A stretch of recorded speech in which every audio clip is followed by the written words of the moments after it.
Selamat datang di channel Renungan Meditasi bersama Sang Sabda. Channel ini berisi renungan singkat meditasi Kristiani yang berbasis iman Katolik.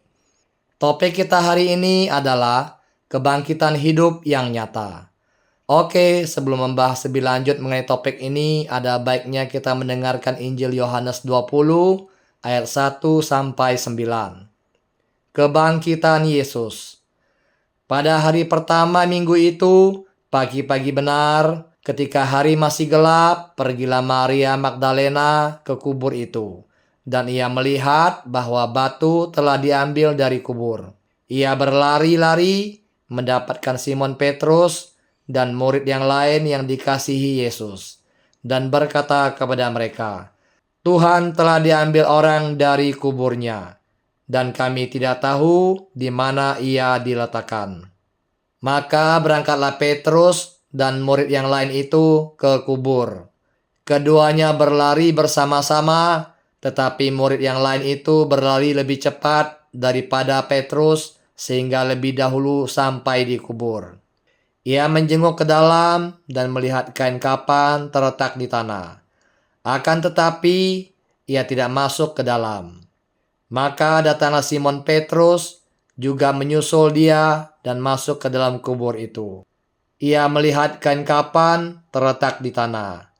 Sedangkan kain pelu yang tadinya ada di kepala Yesus tidak terletak dekat kain kapan itu, tetapi agak di samping di tempat yang lain dan sudah tergulung. Maka masuklah juga murid yang lain, yang lebih dahulu sampai di kubur itu, dan ia melihatnya dan percaya.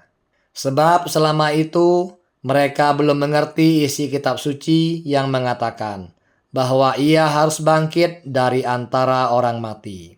Bagi para muridnya, hal ini terjadi sewaktu mereka dapat melihat dan berhubungan kembali dengannya dengan cara yang baru. Ini terjadi setelah mereka dapat melepaskan harapannya bahwa ia adalah Mesias politis dan mengakui bahwa juru selamat mereka disalibkan di antara penjahat. Banyak orang juga mengalami bahwa latihan meditasi Kristiani telah membebaskan mereka dan memberikan arah baru yang membuat kekuatan hidup mereka mengalir kembali. Dalam Yohanes 20 ayat 1-9, Maria Magdalena dan para murid datang ke makam dan mendapati batu sudah terguling dan tubuh Yesus tidak ada. Mereka belum langsung memahami bahwa Yesus telah bangkit. Tetapi mereka mulai melihat tanda-tanda bahwa sesuatu yang luar biasa telah terjadi. Khususnya Yohanes melihat dan percaya. Namun kepercayaannya bukan hanya karena bukti fisik, tetapi karena suatu pencerahan batinia. Sebuah kebangkitan, pemahaman, dan iman. Ini sangat paralel dengan pengalaman dalam meditasi Kristiani. Yang pertama, melihat dengan cara yang baru. Para murid pada awalnya tidak langsung mengenali Yesus yang bangkit. Mereka harus belajar untuk melihat dan berhubungan kembali dengannya dengan cara yang baru. Bukan secara fisik, tapi dalam roh dan iman. Demikian pula dalam meditasi Kristiani. Kita belajar melihat Tuhan bukan lewat gambaran atau konsep, tetapi lewat keheningan dan kehadiran batin. Dalam keheningan kita belajar melihat dengan mata hati. Di sini saya ilustrasikan dengan gambar orang yang sedang bermeditasi dengan hati yang menyala, yang diibaratkan kita belajar melihat dengan mata hati. Yang kedua, melepaskan harapan yang lama. Para murid harus melepaskan harapan mereka akan Mesias sebagai pembebas politis.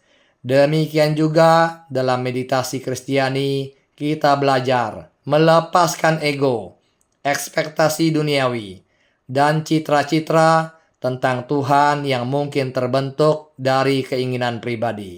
Kita duduk dalam keheningan, tidak untuk meminta atau membayangkan, tetapi untuk hadir bersama Tuhan dalam kasih. Di sini saya ilustrasikan dengan gambar orang yang sedang bermeditasi dengan daun-daun tua yang gugur dari pohon di belakang orang bermeditasi. Sebagai simbol harapan-harapan lama yang lepas dan pohon tetap berdiri kokoh yang melambangkan iman yang tetap hidup. Yang ketiga, kebangkitan hidup batin. Banyak orang mengalami bahwa meditasi Kristiani membebaskan mereka dari belenggu batin.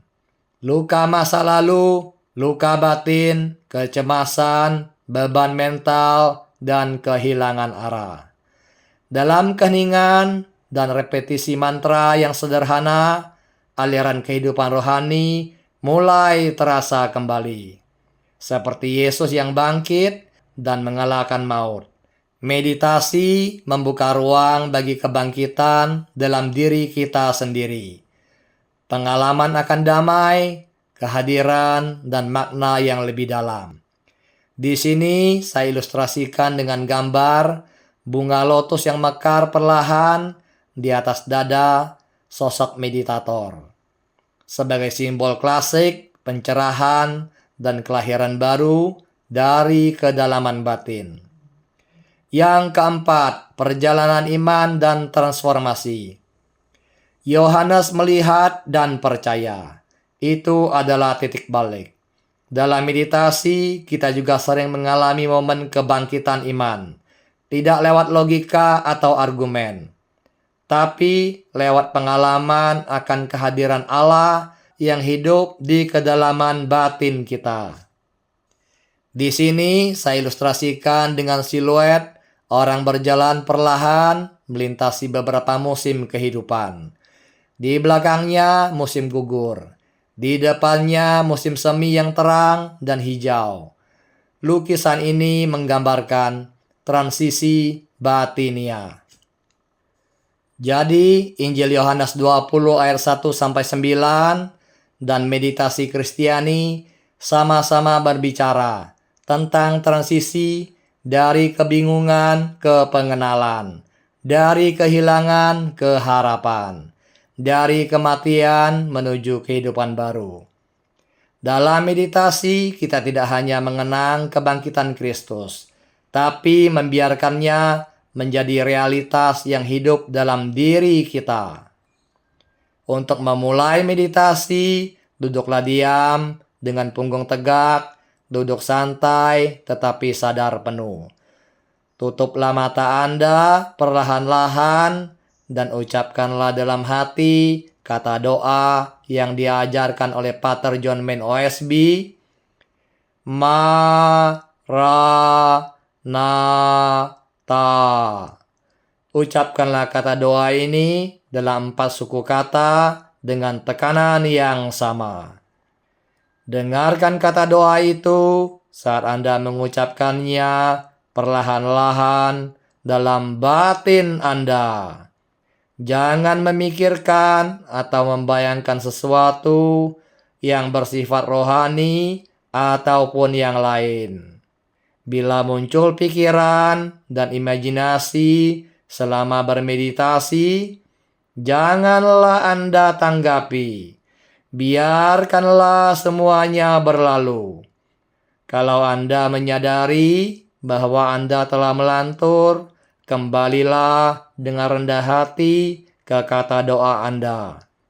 Dengan iman dan kasih, ucapkanlah kata doa Anda secara terus-menerus dari awal sampai akhir meditasi Anda.